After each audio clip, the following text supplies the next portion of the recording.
Sec, balikan ko lang po yun dun sa di umano'y pulveron na video ni Pangulong Marcos.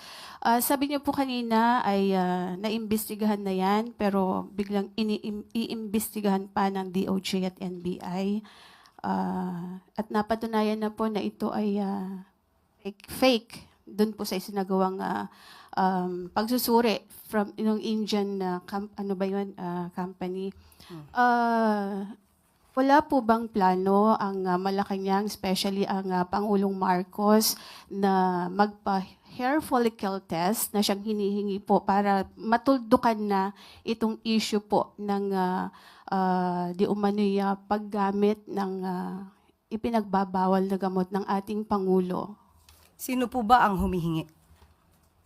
Marami po sa ating mga kababayan ang sa social media na nagre-react dito po sa ipinapalabas na video na ito. Actually, parang na-die down na po ito before dahil nga sasabi nga na Malacanang it's a fake. Pero biglang nabuhay after po nung ginagawang investigasyon mismo ng Kongreso, ng Kamara. Kaya po muling lumabas itong video na ito. And sabi nga po nung vlogger na si Miss Pebbles Cunanan, ay si Attorney Harry Roque, yung mastermind nitong video. Pero inamin naman ni Miss Maharlika, yung another vlogger, na parang siya yung nagbigay lang kay Attorney Roque.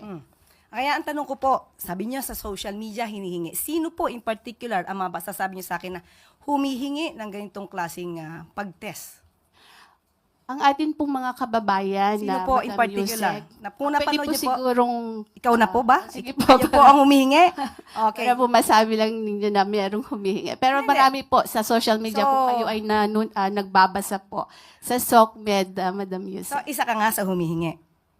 Kasi po gusto Sige, niyo po, tanong ko nga, isa ka ba? Kasi we have to be specific on this. Isa ka ba sa humihingi? ang mga kababayan po natin. So, isa ka sa humihingi. Actually, I'm a journalist. Hindi Kasi nga, naman po tanong ko ako humihingi. Pero parang gusto ninyo na meron lang kayong Basihan. basihan. Sino nga po? Kasi sabi niyo po kanina, ay napanood yun niya ata sa social Opo, media. Madam Sino po? Yusek, syempre kami po ay mga Pilipino rin. As a journalist, gusto po namin na hindi fake news. Yun pong aming ibabalita sa taong bayan. Okay, so humihingi po. Si nagdi-demand. si Attorney Vic Rodriguez, di ho ba Okay. matagal na rin naman niyang hinihiling niyang hair follicle test. Okay, tanong po natin. Ano po ba ang basihan para sa paghingi at i-demand sa Pangulo ang isang hair